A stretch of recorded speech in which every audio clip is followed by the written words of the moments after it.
hơi giỏi thì bây giờ kiểu thấy con em về đây kinh tế cũng có.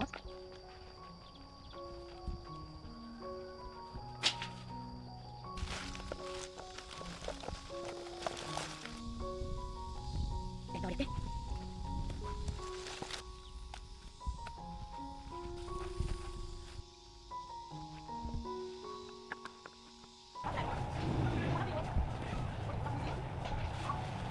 Đây, bỏ đi.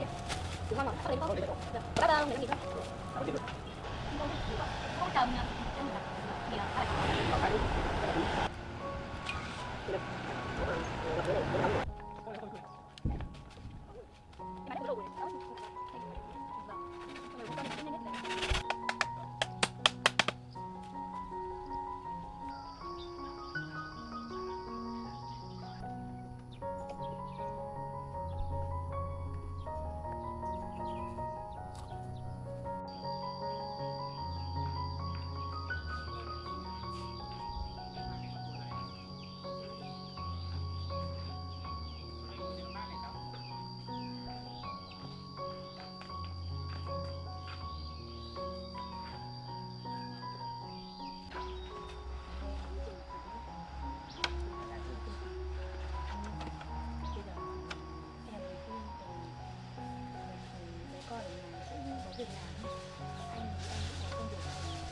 Xong rồi đấy em thu hoạch thêm, xong rồi về bán kiếm tiền thêm để trang trải cuộc sống. Anh ở nhà anh lo công việc, còn em thì em cũng muốn kiếm thêm thu nhập để lo cho thằng bé con của em, để thu nhập của hai người gộp vào nó khấm khá hơn một tí. Chứ bây giờ cuộc sống em thấy nó cũng khó khăn quá, thì anh xem thế nào.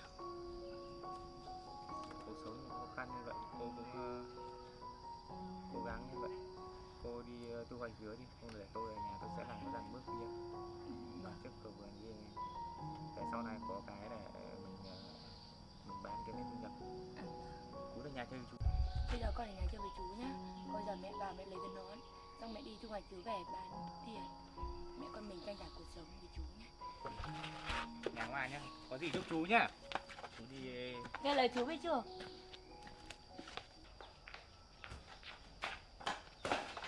Chú ở nhà với chú ngoan nhá.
bán.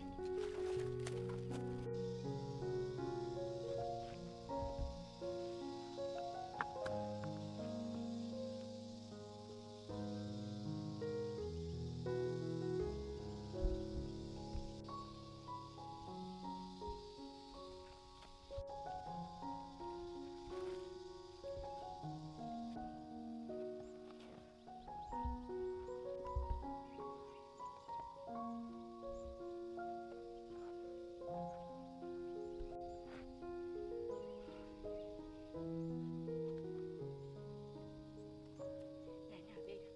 À cái rồi, có gì cái rồi. Mang vào đấy xong kê vào.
Bà ơi bà, nhà bà đây à? Bà cho con ngồi nhờ một góc bên này để con bán ít dứa được không bà? Được rồi, các cháu cứ ngồi đi, cứ tự nhiên bán đi.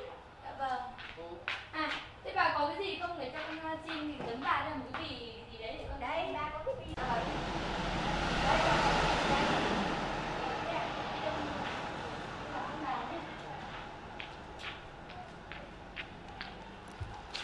Có như này đúng không? Đưa con lắp đi đúng không? Cô chủ đang có một xíu.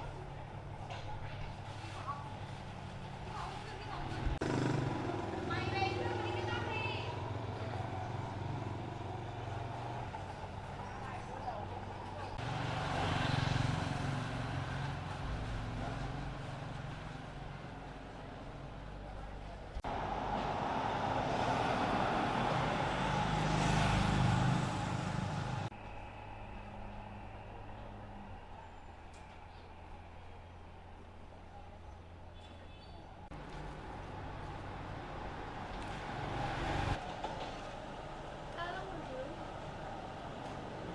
Dứa đẹp ngon không?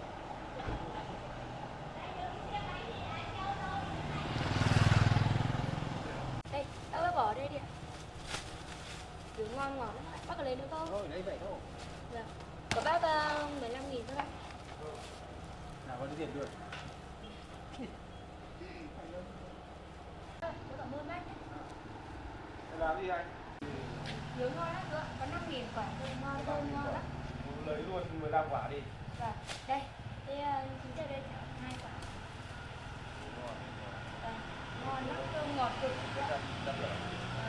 Cháu lấy ở bên lấy mấy quả về mà em nước một uống cho ạ, cho nó mát. Em nước. Vâng, 2, 4, 5 quả rồi ạ. Em rồi. Quả nữa, vài quả nữa. Thế thì 5 quả nữa là được ạ. Dứa ngon đấy. Sáng nay cháu mới bắt xong. Cái quả này là kìa. Có bằng nào kìa. Vâng, sáng nay cháu bắt tận vườn đấy. Dứa này giống dứa thích thổ. 5 quả, thêm một quả nữa. Quả nào cũng to cũng ngon hết. Cách là cái quả.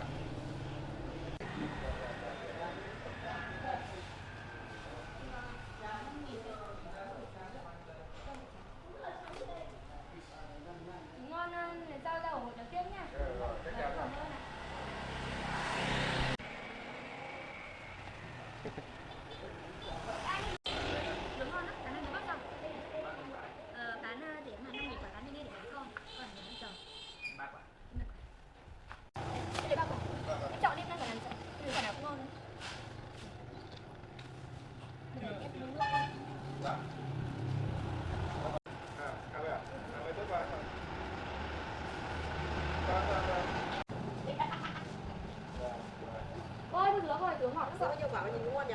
Cháu bán rẻ hơn 5.000 quả, to tròn khoảng 5 với nhau. Không mua. Cháu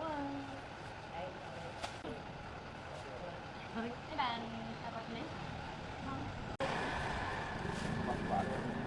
Đây, cô mua cho cô chờ bà đang gọi thử cô thử miếng nhá. Ngọt ngon lắm. Nhìn có vẻ ngon nhỉ. Cô có lấy quả chanh để về chầu tí không? Đây cho cháu xin quả chanh. Lấy hết. Đi trời ơi, may quá, nay được về sớm rồi. Vậy thôi. Bà còn nhanh nó thử miếng nhá. Cháu có tiền gọt dưới quen chứ. Đây. Sau này bảo cô là ôi. Đúng rồi. Về cái bún. Cô có chờ mình ăn rồi là vì là các bạn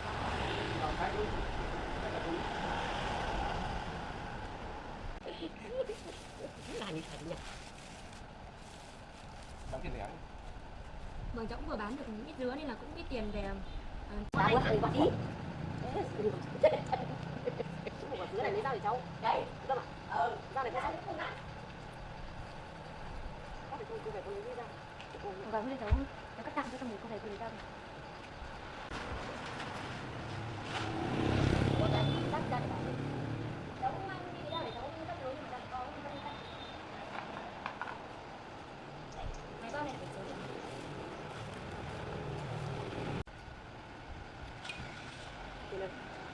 Cháu mà quả dứa này nếu mà đóng thì tay.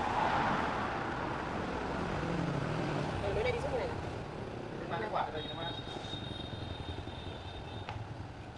Cô còn kéo đấy kìa.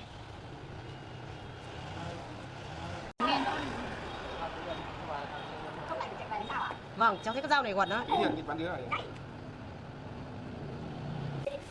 Bà ơi, bà đang mời thử miếng dứa ạ. Ngon lắm. Chú ngồi đứng mời thử miếng dứa ạ. Đấy, tay, gọi nó mới. Có mời bà.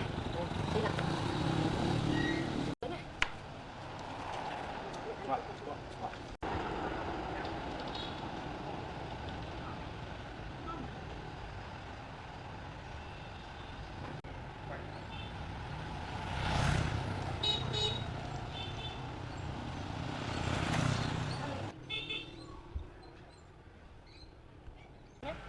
Báo đấy của bà đấy bà. Đấy của chú đấy ạ. Xin nhá.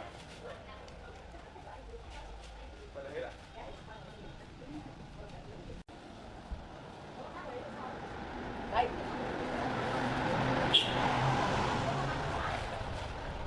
Đây, cậu cắn nữa. Đấy. Các bạn xin lại cái bóng nhá. Ô đây, cậu phải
Tôi vào đây rửa tôi về đây anh ạ.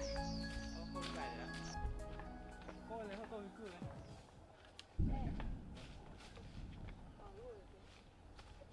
Em bán hết một cái lô rồi này. Đau hết cả vai. Đây. Này nhiều thứ đấy. Vâng. Mọi người ủng hộ cho nên bán cũng nhanh hết thì về.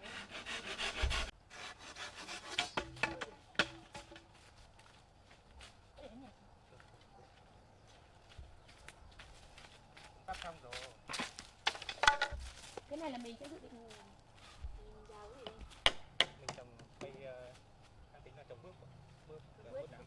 Cao một nhà làm cái bàn mướt. Cô đỡ tôi cái đầu này. Đây.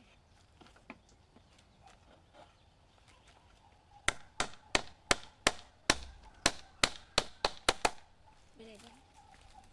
Anh đóng nốt. Anh đóng nốt nhá. Để em đem vào quả chuối xanh này. Thế cũng được.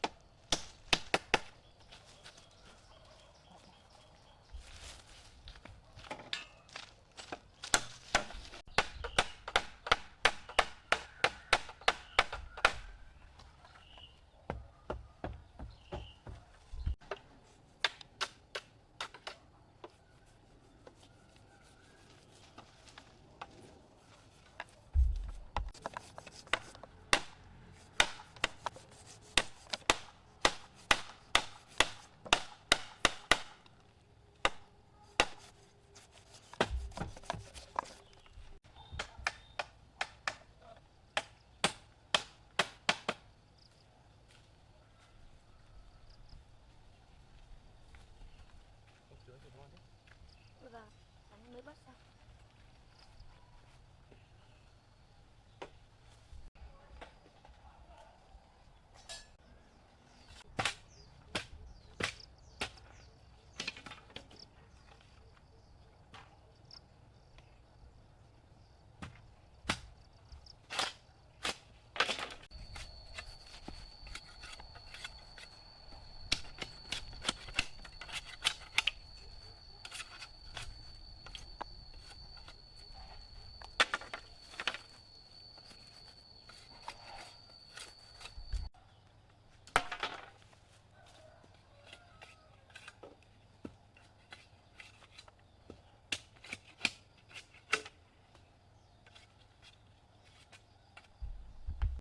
Ngon nhỉ.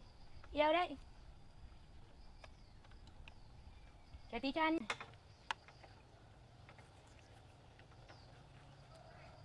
Anh ơi, em gọi xong rồi này, anh chờ em và em lấy cái đĩa xong này.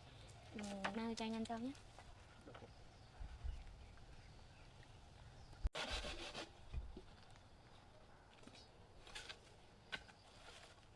Anh ơi, rửa xong rồi anh nghỉ tay xong rồi làm miếng dứa. Anh làm miếng dứa. Tôi xin. Anh ăn thử.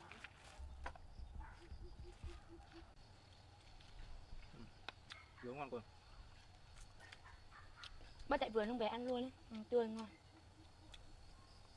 Nông trường dưới đấy còn không? Còn nhiều. Ừ? Cái nông trường dưới còn nhiều. Bên đấy nó cũng còn nhiều nhưng mà kiểu nó cứ chín một nửa xong một nửa xanh một nửa chín ấy. Chắc tầm mấy hôm nữa là thu hoạch nốt được. Tôi đi làm nốt cái này. Rồi, hôm đấy mà nấu cơm. Muộn. Ngon nhỉ? Ngon không? Ali.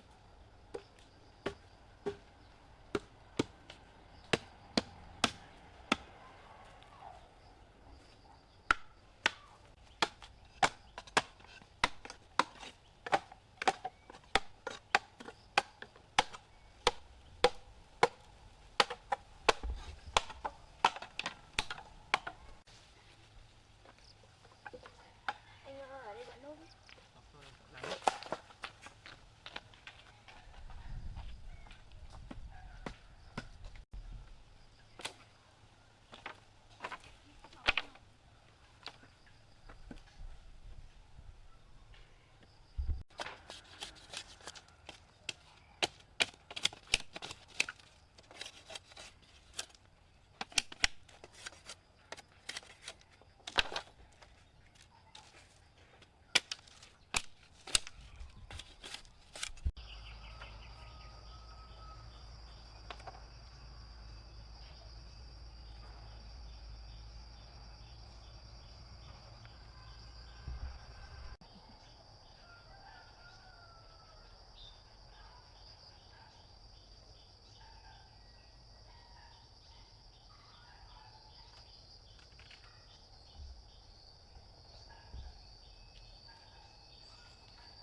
giống dưa của bầu bây giờ trồng luôn đây.